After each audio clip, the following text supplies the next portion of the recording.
പ്രധാനമന്ത്രി നരേന്ദ്രമോദിയുടെ നേതൃത്വത്തിലുള്ള മൂന്നാം NDA സർക്കാരിലെ മന്ത്രിമാരുടെ വകുപ്പുകൾ പ്രഖ്യാപിച്ചു.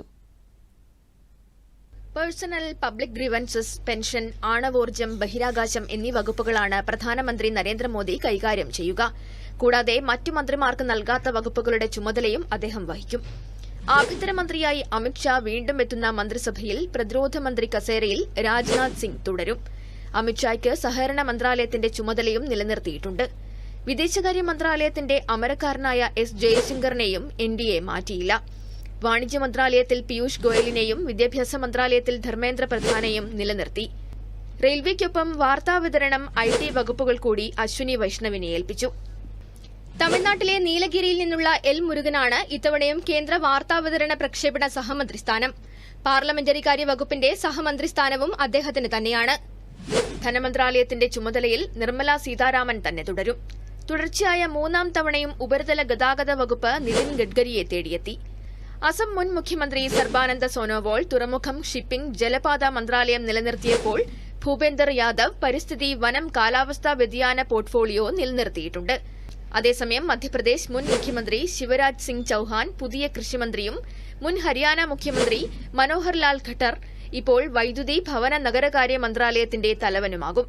ജനതാദൾ സെക്കുലർ നേതാവും കർണാടക മുൻ മുഖ്യമന്ത്രിയുമായ HD കുമാരസ്വാമിക്ക് ഹെവി ഇൻഡസ്ട്രീസും സ്റ്റീലും അനുവദിച്ചു. തെലുഗുദേശം പാർട്ടിയുടെ കിഞ്ചരാപു റാം മോഹൻ നായിഡു പുതിയ വ്യോമയാന മന്ത്രിയാകും. ലോക ജനശക്തി പാർട്ടി തലവൻ ചിരാഗ് പാസ്വാൻ പുതിയ ഭക്ഷ്യ സംസ്കരണ വ്യവസായ മന്ത്രിയാകാൻ ഒരുങ്ങുകയാണ്. മുതിർന്ന BJP നേതാവ് CR പാട്ടീലാണ് ജലശക്തി മന്ത്രി.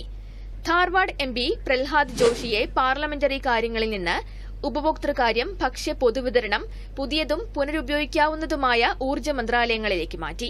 പാർലമെന്ററി കാര്യവും ന്യൂനപക്ഷകാര്യവും കിരൺ റിജിജുവിനും ഗോത്രകാര്യം ഒഡീഷ MP ജുവൽ ഓറത്തിനും നൽകിയിട്ടുണ്ട്. JP നഡ്ഡയ്ക്ക് ആരോഗ്യ, കുടുംബക്ഷേമം, രാസവളം എന്നിവയുടെ ചുമതല നൽകിയപ്പോൾ ഹർദീപ് സിംഗ് പുരിക്ക് പെട്രോളിയം, പ്രകൃതിവാതക മന്ത്രാലയം നൽകി. അതേസമയം മൻസുഖ് മാണ്ഡവ്യയെ തൊഴിൽ, യുവജനകാര്യ, കായിക മന്ത്രാലയങ്ങളിലേക്ക് മാറ്റി. മധ്യപ്രദേശിലെ ഗുണയിൽ നിന്നെത്തിയ ജ്യോതിരാദിത്യ സിന്ധ്യയ്ക്ക് കമ്മ്യൂണിക്കേഷൻസിന്റെയും വടക്കുകിഴക്കൻ മേഖലയുടെയും ചുമതല നൽകി. സാംസ്കാരികവും വിനോദസഞ്ചാരവും മുൻ ജലശക്തി മന്ത്രി ഗജേന്ദ്ര സിംഗ് ഷെഖാവത്തിന് നൽകിയിട്ടുണ്ട്. NDAയുടെ മുതിർന്ന ദളിത് മുഖമായ ജിതിൻ റാം മാഞ്ചി സൂക്ഷ്മ, ചെറുകിട, ഇടത്തരം സംരംഭങ്ങളുടെ മന്ത്രിയായി. അന്നപൂർണ ദേവി വനിതാ ശിശുവികസന മന്ത്രാലയത്തിന്റെ ചുമതലയേൽക്കുമ്പോൾ G. കിഷൻ റെഡ്ഡിക്ക് കൽക്കരി, ഖനി വകുപ്പുകൾ നൽകി. News desk, Doordarshan.